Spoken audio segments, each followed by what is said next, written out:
Friends ఈరోజు వీడియోలో easy evening snack item ఒకటి చేద్దాం. బ్రెడ్ బజ్జీ చేసుకుందాం ఫ్రెండ్స్. మన బ్రెడ్ బజ్జీకి ఫస్ట్ బ్యాటర్ రెడీ చేసుకుందాం ఫ్రెండ్స్. ఫస్ట్ శనగపిండి వేసుకుందాం ఫ్రెండ్స్. ఒక 3 స్పూన్స్. 3 స్పూన్స్ శనగపిండికి 1 స్పూన్ బియ్యం పిండి ఫ్రెండ్స్. పసుపు చిటికెడు, గరం మసాలా, కారం, ధనియా పౌడర్, వామ్ ఫ్రెండ్స్. కొంచెం నలిపి వేసుకోవాలి. సాల్ట్. వీటిని అన్నిటిని మనం వాటర్ వేసుకొని మన బజ్జీ కన్సిస్టెన్సీలో వచ్చినట్లా వాటర్ వేసి మిక్స్ చేయాలి ఫ్రెండ్స్. చూసుకోండి ఫ్రెండ్స్, వాటర్ ఎక్కువైపోతే మళ్ళీ మన పిండి పలుచగా అయిపోయింది. బజ్జీలు అన్నవి సరిగ్గా రావు, అంటే బ్రెడ్ అన్నది కనిపించేస్తుంది అన్నమాట. బ్రెడ్ మొత్తం కవర్ అయ్యేలా ఉండాలి. చూసారా ఫ్రెండ్స్, ఇట్లా ఈ కన్సిస్టెన్సీలో కలుపుకోవాలి. నేను 3 బ్రెడ్ స్లైసెస్ తీసుకున్నాను ఫ్రెండ్స్. 2 ఒకలా వేస్తాను, ఇంకొకటి డిఫరెంట్గా వేస్తాను. కొంచెం అటకాయ బజ్జీ షేప్లో వచ్చేలా వేస్తాను ఒకటి. 2 మాత్రం నార్మల్ బ్రెడ్ బజ్జీలానే వేస్తాను. చూడండి ఫ్రెండ్స్, మనం ఇలా కట్ చేసుకున్నాం అనుకోండి, మన అటకాయ బజ్జీలానే ఉంటుంది చూడడానికి. బ్రెడ్ బజ్జీ కూడా 3 పీసెస్ ఇలా వేస్తాను, మిగతావి ఇలా బ్రెడ్ బజ్జీలా ఇలా వేస్తాను. మనం స్టవ్ ఆన్ చేసుకొని పాన్ పెట్టుకుందాం ఫ్రెండ్స్. ఆయిల్ వేస్తున్నాం ఫ్రెండ్స్. డీప్ ఫ్రైకి సరిపడా ఆయిల్ వేసుకోవాలి.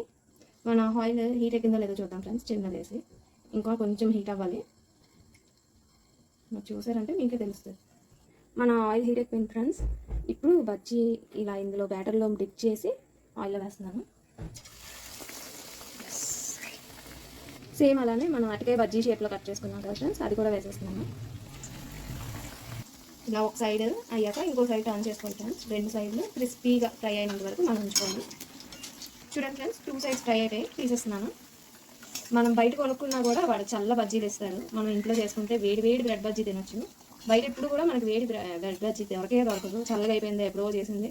ఆనియన్, పెరుగు పచ్చడి అన్నీ వేసి ఇవ్వడం వల్ల అది తినగలుగుతాం. కానీ ఇంకోసారి ఎప్పుడైనా మీకు తినాలనిపిస్తే ఇలా ఇంట్లో ట్రై చేయండి బ్రెడ్ బజ్జీ. చూడండి ఫ్రెండ్స్, ఆయిల్ అంతా బయటకు వస్తుంది. నేను ఆల్రెడీ టిష్యూ పేపర్స్ వేసి ఉంచుకున్నాను, ఇందులో వేసేస్తాను. చూడండి ఫ్రెండ్స్, ఇప్పుడు మన బజ్జీలు అన్నీ ఫ్రై అయిపోయి ఇప్పుడే మన మెయిన్ ప్రాసెస్ అన్నీ స్టార్ట్ అవుతుంది. దీన్ని చిన్న చిన్న పీసెస్ కింద కట్ చేసుకోవాలి. ఈ కట్ చేసుకున్న పీసెస్ అన్నీ ఒక ప్లేట్లో తీసుకొని దీని మీద ఆనియన్స్, సన్నగా కట్ చేసుకున్న ఆనియన్స్, ఇప్పుడు పెరుగు,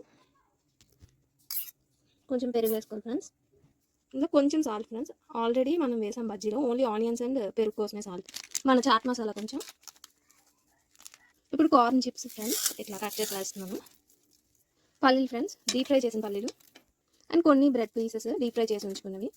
అట్ లాస్ట్ నిమ్మకాయ వేస్తున్నాను ఫ్రెండ్స్. సింపుల్ ఫ్రెండ్స్, మన వేడి వేడి బ్రెడ్ బజ్జీ మురి మిక్చర్ రెడీ. ఈ బజ్జీ మిక్చర్ మీరు ఎప్పుడైనా ఇంట్లో ట్రై చేసి ఉంటే కామెంట్ చేయండి ఫ్రెండ్స్.